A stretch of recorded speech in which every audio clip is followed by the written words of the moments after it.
Olá, como vocês estão? Dentro da eletiva de horta, o primeiro conteúdo que nós falamos foi sobre classificação das plantas, né? Classificação vegetal. Então, quando nós falamos em classificação vegetal, a gente precisa entender quais são essas plantas que está dentro do reino planta.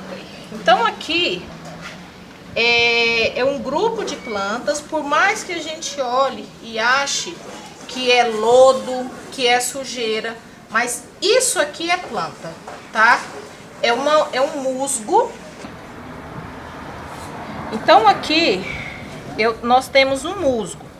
O musgo é um grupo de plantas classificado dentro das briófitas.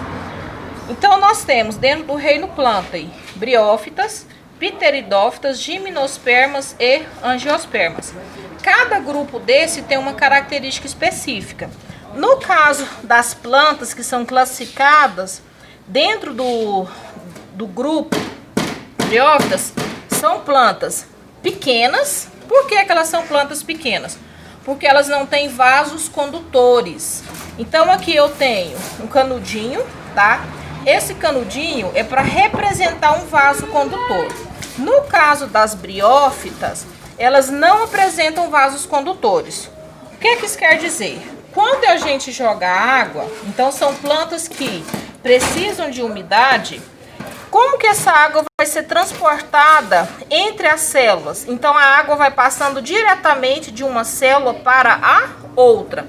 Esse processo de transporte de água de uma célula para outra é chamado de difusão, tá? Por quê? Porque as briófitas, aqui eu tenho musgo como exemplo, tá? Para estar demonstrando, são plantas que não apresentam vasos condutores de seiva. Não tem estrutura que vai transportar essa água, tá? De um local para o outro. Então esse transporte acontece de célula para célula. Aqui é um outro grupo de plantas. Lembra que eu falei das briófitas? Aqui nós temos as pteridófitas. Pteridófitas tem como representante todas as samambaias, tá? Sejam as de pequeno, médio ou grande porte.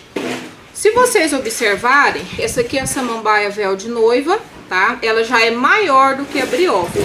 Por que ela é maior? Porque ela já apresenta vasos condutores. Então, nas folhas vai estar apresentando, tá?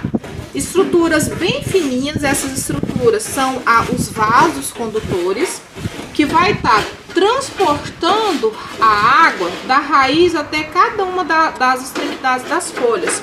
Só que, no caso das pteridófitas, ainda são plantas que dependem da água. Apesar de já serem maiores, na escala evolutiva são plantas que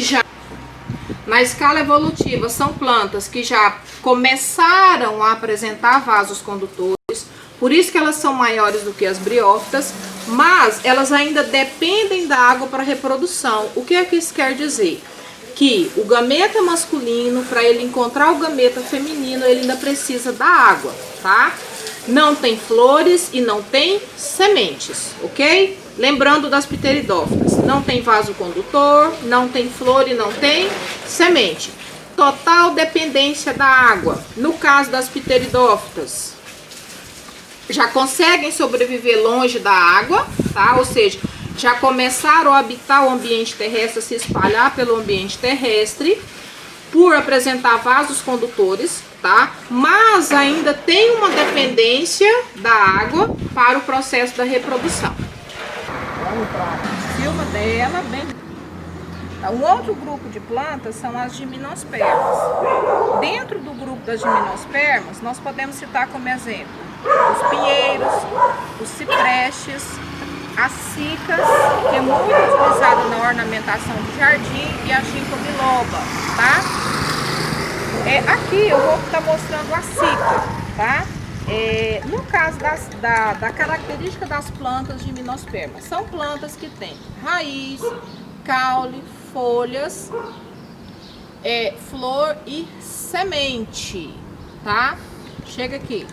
Quando nós falamos em semente, uma das características das plantas gimnospermas é que essas sementes, elas são sementes nuas, tá? Vai ter o sistema produtor de esporos masculinos, tá?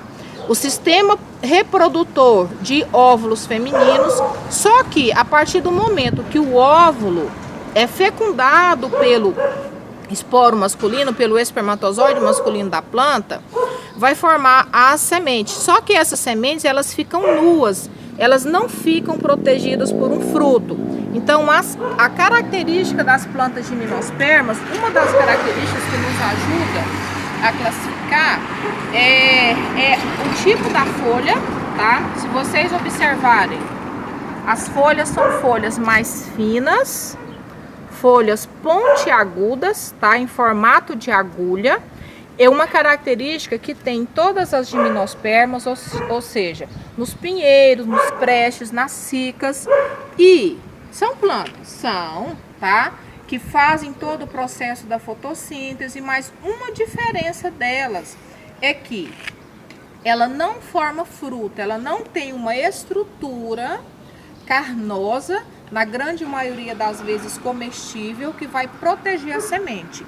Então, a semente das gimnospermas é uma semente nua, que fica exposta. Angiospermas. No caso das angiospermas, são plantas que dominaram totalmente o ambiente terrestre, juntamente com as gimnospermas, tá? Também dominaram o ambiente terrestre. Só que essas plantas, por que elas tiveram todo esse sucesso? Mais do que as briófitas, que estão encontradas só em ambiente úmido, tá? Mais do que as pteridófitas, porque os vasos condutores estão presentes em todas elas, tá? E elas passaram agora a não ter a dependência da água mais para reprodução. Quem são os agentes polinizadores? O próprio vento, os insetos polinizadores, nós podemos citar como exemplo as abelhas, alguns pássaros como os beija-flores. Então nós temos fatores ambientais que vai ajudar o gameta masculino, que é o grãozinho de pólen, a chegar até o óvulo, tá?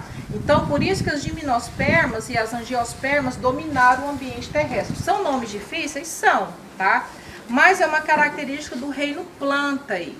Então, como nós, na aula 1, nós estávamos trabalhando sobre a classificação vegetal, sobre a classificação dos representantes do... Nós precisamos observar essas características biológicas e morfológicas de cada grupo de planta. Então, nós já passamos pelas briófitas, pteridófitas, gimnospermas e agora nas angiospermas. No caso das angiospermas, essa aqui eu tenho um exemplar de cana do brejo, tá? As angiospermas, elas se diferenciam das gimnospermas por conta do formato das folhas. As folhas, elas são mais alongadas, tá vendo? São folhas que a superfície delas são mais largas para ter o maior contato com a luz do sol. E elas apresentam uma característica que as gimnospermas não têm, que é a presença de flores, tá? Então aqui é uma flor, isso aqui é uma inflorescência, igual ao abacaxi. Por quê? Porque em cada estrutura dessa tem uma flor. Dentro da flor nós encontramos o aparelho reprodutor masculino, que é chamado de androceu, e o aparelho reprodutor feminino, que é chamado de gineceu. Então, as angiospermas são plantas que apresentam flores, independente do tamanho, tá? Do formato, são plantas que vão estar apresentando flores. Por que eu falei tamanho e formato? Porque as angiospermas, elas são classificadas em dois grupos, monocotiledôneas e dicotiledôneas. As monocotiledôneas, nós podemos citar como exemplo o milho, a cana-de-açúcar, o capim, tá? As palmeiras. Então, angiosperma monocotiledônea. Então, são plantas que as raízes, elas geralmente são raízes mais superficiais, tá? São raízes que estão mais... Aqui não tá mostrando, mas são raízes que são mais superficiais. São plantas um pouco mais fácil de estar arrancando. As folhas são folhas em formato que também lembra uma agulha, então são folhas mais alongadas, tá? Então é um grupo das angiospermas monocotiledôneas. Apresentam raiz, caule, folha, semente e fruto. No caso das angiospermas dicotiledôneas, por que esse termo? Está relacionado com o tipo da semente, tá? Mas primeiro vamos mostrar aqui. As angiospermas, como eu falei, elas todas produzem frutos, tá? E vai estar apresentando então raiz, caule, folhas, flores, sementes e frutos. Mas onde que tá essa semente? Aqui eu tenho um cajamanguinha, tá? Então esse aqui é o meu jardim, um pouco das plantas do meu jardim, onde eu tenho plantas ornamentais, plantas medicinais e plantas frutíferas. No caso das angiospermas, sejam as que são classificadas como monocotiledôneas, sejam as classificadas como dicotiledôneas, são plantas que vai apresentar fruto e dentro do fruto nós temos a semente, tá? Então aqui eu tenho a semente, tá? As dicotiledôneas ou angiospermas dicotiledôneas, a maioria, a semente está protegida por uma estrutura carnosa que nós comemos, que nós identificamos por fruto. Tem uma exceção? Tem. O caso do caju, tá? A semente fica do lado de fora e a parte que a gente come é o pedúnculo, é o que vai segurar o fruto no galho, tá? Então, mas são plantas, o cajueiro é uma planta que também é uma angiosperma dicotiledônea que completa com raiz, caule, folhas, flor, semente e fruto, ok? Então, essa é uma revisão geral de classificação das plantas dentro do reino Plantae, tá? Briófitas, pteridófitas, gimnospermas e angiospermas, sendo que as angiospermas é dividida em monocotiledôneas e dicotiledôneas.